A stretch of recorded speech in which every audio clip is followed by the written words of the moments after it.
j'espère que vous allez bien. Alors je vais vous parler de comment on peut faire pour voir l'énergie, quels sont les exercices que vous pouvez mettre en place facilement pour voir un peu comment vous allez réagir face à ça, voir si vous percevez ou non certaines choses. Donc ça va être simple. On va faire un exercice tout simple que vous pouvez faire.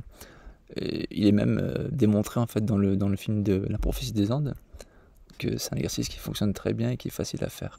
Il suffit de mettre en fait vos mains, vos deux doigts face à face, de laisser en fait le regard partir en plein milieu de ces deux doigts, et vous allez voir en fait, normalement vous devriez voir cette brume qu'on voit entre les deux doigts qui passe et qui se connecte à l'autre doigt en fait.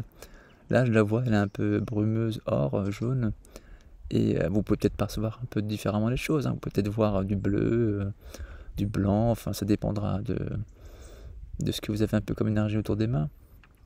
Mais vous pouvez percevoir là l'énergie qui passe en fait d'un doigt à l'autre, qui se chevauche.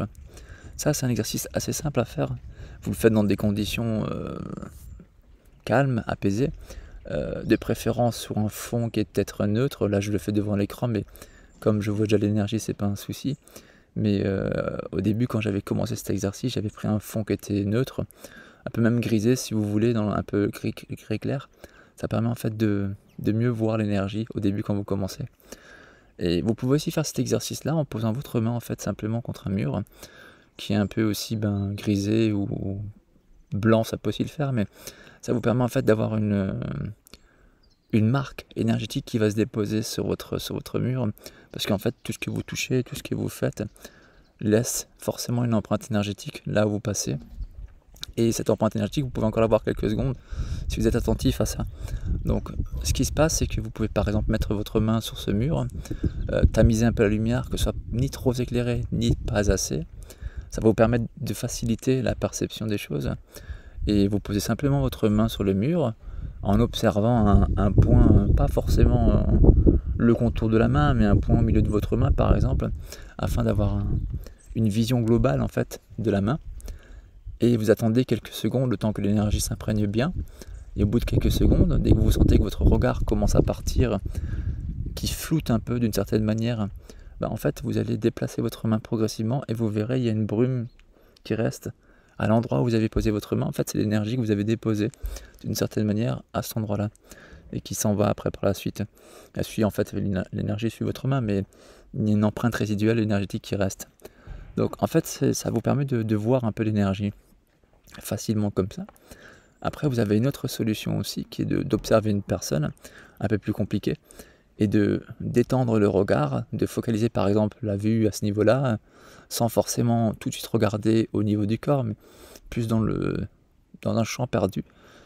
Ça permet en fait de focaliser l'œil là-dessus pour voir les détails autour de la personne qui vont apparaître en fait. Il ne faut pas regarder précisément cet endroit-là parce qu'on veut voir l'énergie à cet endroit-là. Il faut mettre la vision à ce niveau-là afin d'avoir un détail global de la personne pour voir ce qu'il en ressort au niveau énergétique. Une fois que vous avez fait ça, en fait, vous laissez votre regard partir et vous allez commencer à voir l'aura de la personne progressivement qui l'entoure. Ça peut être blanc, un peu de bleu, enfin, ça dépend des couleurs. Après, généralement, c'est la première couche éthérique que vous allez voir. Moi, je la vois souvent soit toute blanche, soit un peu bleu clair. Et voilà, en fait, c'est assez simple à voir.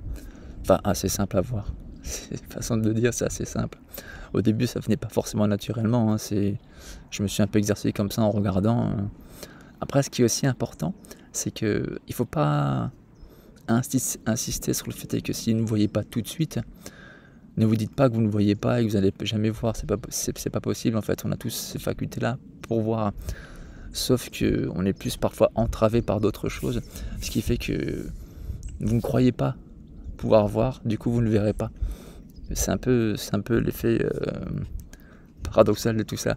C'est qu'en gros il faut vous dire que vous pouvez voir et que vous allez voir, et dans ce cas-là effectivement vous allez commencer à voir parce que vous allez affirmer la chose et accepter que ce soit possible.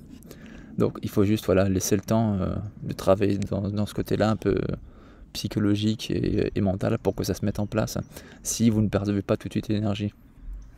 Dans le cas contraire, vous l'apercevez et vous êtes content parce que du coup ça a fonctionné. Et c'est une première étape à faire pour passer à autre chose par la suite. Donc voilà, j'espère que ça va vous aider à développer un peu votre capacité de clairvoyance.